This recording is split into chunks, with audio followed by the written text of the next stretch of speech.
Hey, what's going on, everyone? How we doing? Matt Antonelli here. Today we're talking about cutoffs and relays. I got this footage here of Oregon running a relay to home plate, and so I want to talk about some of the footwork things, some of the things you want to keep in mind. It's an under practiced skill or play, but if you can do it properly, right? Anytime you're doing this, you're probably throwing the ball to home plate, so you're trying to prevent a run, right?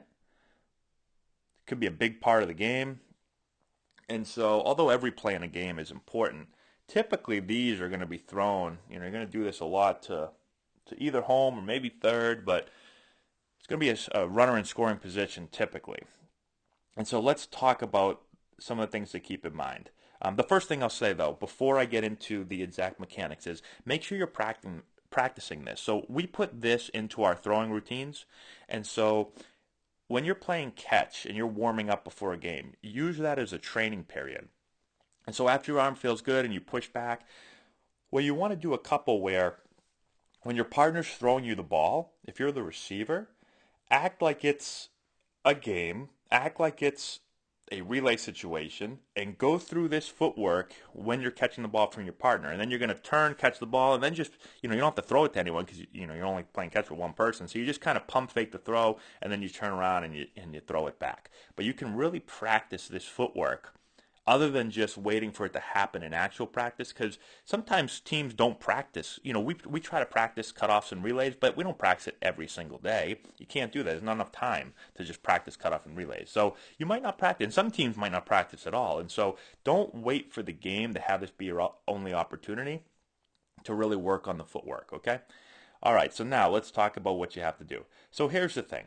The first thing I do when the ball is hit and I get out there and I get lined up, I like to face my target. Now you can't see right here because they're showing the runner run, so you can't see what she's doing. But what you want to do is you want to face the runner, put your arms up in the air, or excuse me, not the runner. You want to face your outfielder so they know who to throw the ball to. Have your arms up in the air, be square to them. Now, as they find you and they start to get ready to throw, now I'm going to start to turn sideways once I see ball flight. So I see ball flight, I pick out where the ball is. I want to move my feet to the ball. The biggest thing is you have to move your feet. Not every ball is going to be thrown directly to you. So I move my feet to the ball. Okay? As I'm moving to the ball, I want to get, if I'm a right-hander, which you're going to be for, unless it's the first baseman, sometimes maybe a lefty, but everyone else is going to be a right-hander. And so I want to get to this side of the ball, and I want to get my body turned so that my chest is facing this way. The goal is I want to catch the ball sideways, right? So I need to catch it sideways. I do not want to catch it with my back towards the catcher. Okay, because if I catch it with my back towards the catcher, now I've got to turn all the way. I can't see what's going on. I'm going to throw the ball blindly. And so it's just going to take a longer time to get rid of the ball. So I get to this side of the ball. I get my chest facing this way. My back is over here. Now I can catch the ball sideways so that I'm already getting into position to throw. Okay? I want to start to move my feet. So you can see right here, right as she's about to get the ball, she starts to move her feet, right? And so it's a little right to left, left to target. It's the same footwork that you'll use on any throw. The best footwork to get your body aligned to throw and to gain distance and direction towards your target is right to left, left to target, right? And so right to left, left to target, and throw.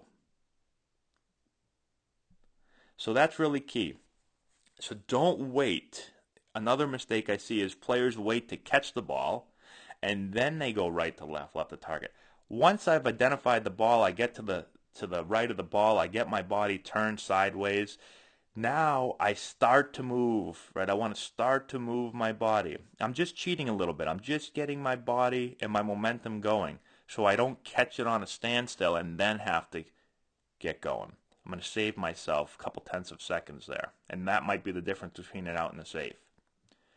And so really, if I can catch this ball, typically I want to try to catch the ball as close to I can as that right foot coming down. right? So she catches it basically right before her right foot comes down. So if I'm aiming for catching it as my right foot's coming down, it's gonna put me in rhythm to be able to catch off my right and throw off my left. That's pretty good right there. Okay, let's watch that again in normal speed.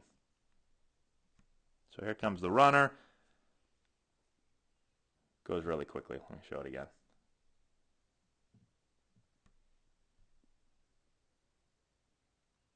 There it is. So those are the keys. And remember,